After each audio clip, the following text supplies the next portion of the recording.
Welcome to AZ Superbox. In today's video, we're delighted to showcase the top 5 best 1000 watt car audio amplifiers that are poised to transform your car audio experience. These amplifiers have been thoughtfully selected to provide outstanding power, clarity, and sonic impact for your vehicle's sound system. Please note that the products we'll be discussing are not ranked in any specific order. Whether you're a dedicated audiophile seeking to elevate your car's audio performance, or simply looking to enhance your daily commute with high-quality music, these amplifiers offer a range of options to cater to your audio needs. Designed with cutting-edge technology and meticulous attention to detail, these amplifiers bring out the best in your car's audio capabilities. Our selection takes into consideration factors such as power delivery, audio fidelity, design aesthetics, and user satisfaction. From amplifiers that blend seamlessly with your car's interior to powerhouses that demand attention, our top 5 picks encompass a variety of preferences and audio requirements. Our commitment to excellence ensures that these amplifiers not only deliver impressive power but also integrate smoothly into your car's audio system, offering an enjoyable listening experience that's easy to install and operate. For a comprehensive overview of the top 5 best 1000 watt car audio amplifiers featured in this video, please explore the links provided in the video's description below. There, you'll find detailed pricing information and additional insights about each amplifier model. For a more comprehensive analysis and side-by-side comparison, we encourage you to visit our website at azsuperbox.com. Our website is a valuable resource where you can find thorough reviews and insights to guide you in selecting the perfect amplifier for your car audio setup. Without further delay, let's embark on the journey of exploring the top 5 best 1000 watt car audio amplifiers and discover the ideal choice that aligns with your audio preferences and power requirements. If you find this video helpful, consider subscribing to our channel to stay informed about our latest content. Your support motivates us to continue providing informative tech reviews and recommendations. Let's dive in and uncover exceptional audio possibilities.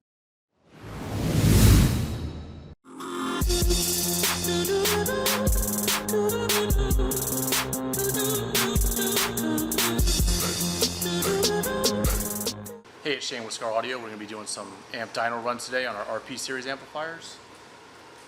The amplifier I have here is the RP-150.4AB. This is a bridgeable amplifier, 4 channels. It does have 4 gauge inputs. So what we're going to do is run it through the SMD amp dyno, the 81. We're going to do all 3 dyno runs. We're going to wire it up, channels 1 and 2 bridge, channels 3 and 4 bridge, and I'll explain in each video of the dyno runs of what that details mean to stereo and bridged. So we'll get it wired up and see what kind of power we get out of it.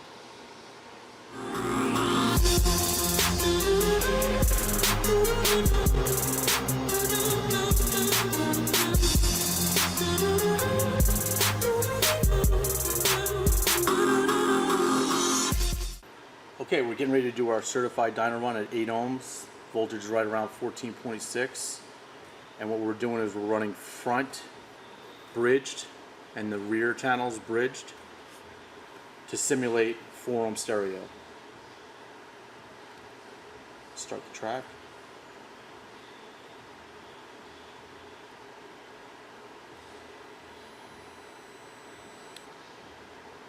Okay, so we got 308 for both channels 1 and 2 at 8 ohms, and the voltage was 14.4. Okay, we're going to do our certified dyno run at 4 ohm. This is going to be bridged to channel 1 and 2, and then bridged to channel 3 and 4. The voltage is resting at 15.33. So what this is going to do is simulate 2 ohm stereo, or it will be 4 ohm bridged. I'll start the track now.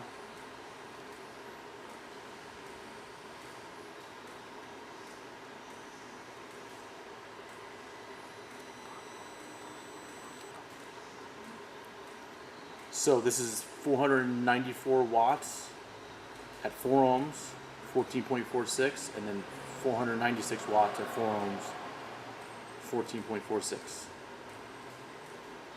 Okay, we're going to do an uncertified dyno run at 8 ohms. This will be bridged channels 1 and 2, bridged channels 3 and 4. This will simulate 4 ohm stereo or 8 ohm bridged. Resting voltage is 14.68. Start the track.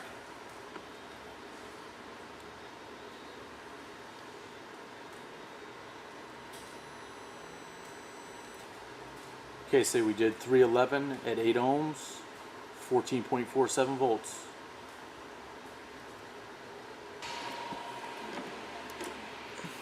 Okay, so we're going to do our uncertified dyno run at 4 ohms. This is going to be channels 1 and 2 bridged, channels 3 and 4 bridged.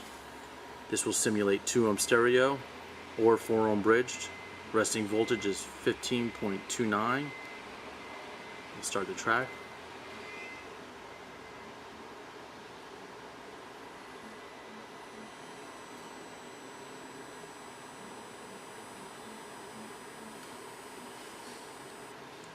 Okay, so we did 499 at 4 ohms at 14.52 on channel 1, 500 at 4 ohms at 14.52 on channel 2. Okay, so we're going to do our dynamic power burst run at 8 ohms. This is going to be channels 1 and 2 bridge, channels 3 and 4 bridge, which will simulate 4 ohm stereo or 8 ohm bridged. Resting voltage is 14.70.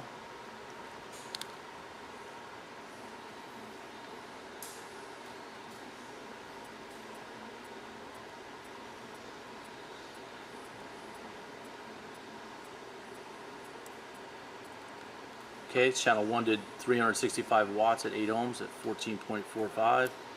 Channel 2 did 357 watts at 8 ohms. Voltage was 14.40. Okay, so we're going to do our dynamic power burst run. This is at 4 ohms. Channels 1 and 2 and channels 3 and 4 are bridged. This will simulate 2 ohm stereo or 4 ohm bridged. Resting voltage is 14.56. Start the track.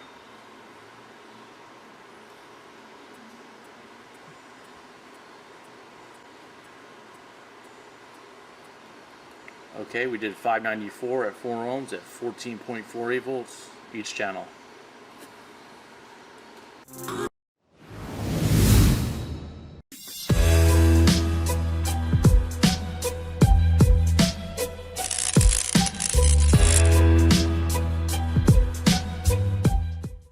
Hey, Matt here with CT Sounds. I want to go over the CT-1000.1D amplifier and go over some details of it and then throw it on the dyno and show you what it can do.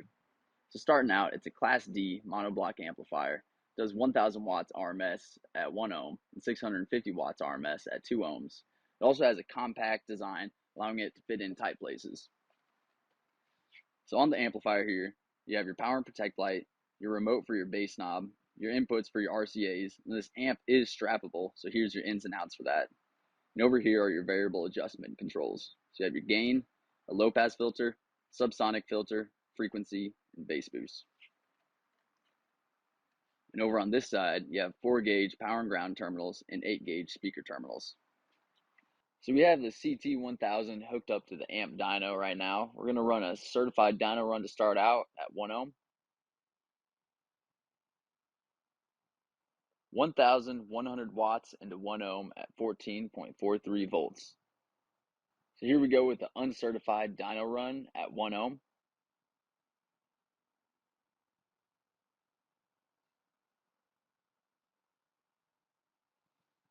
(1,209 watts into 1 ohm at 14.36 volts. So here we go with the dynamic run for the dyno at 1 ohm.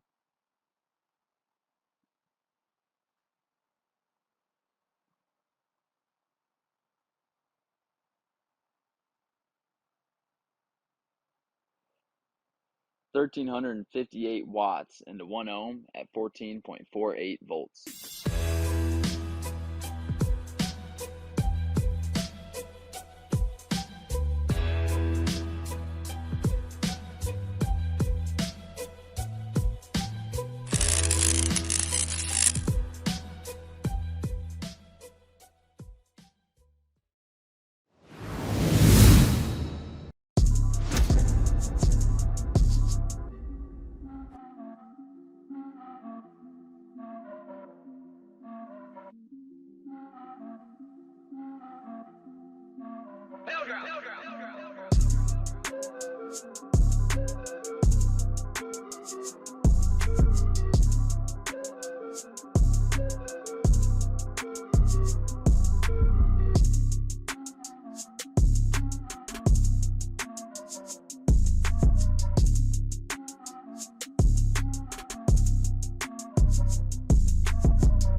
The purpose of this video today is to show how to properly set up the Punch P1000X5 for various input options. If using just one set of RCAs, perhaps either a front or a non-fading RCA, switch the input switch on the front panel to the 2-channel position and make sure that the sub-input switch on the top panel is in the off position. This will give signal to front, rear, and subwoofer using just the one RCA input. If using 2 pairs of RCAs, either a front and a rear, move the input switch on the front panel to the 4-channel position and make sure that the sub-input switch on the top panel is in the off position. This will give you fade, front, and rear and allow you to have subwoofer signal that is tied to the front channels. Finally, if using front, rear, and subwoofer input, please make sure that the input switch on the front panel is in the 4-channel position and move the sub-input switch on the top panel to the on position. This will give you independent front, rear, and subwoofer control.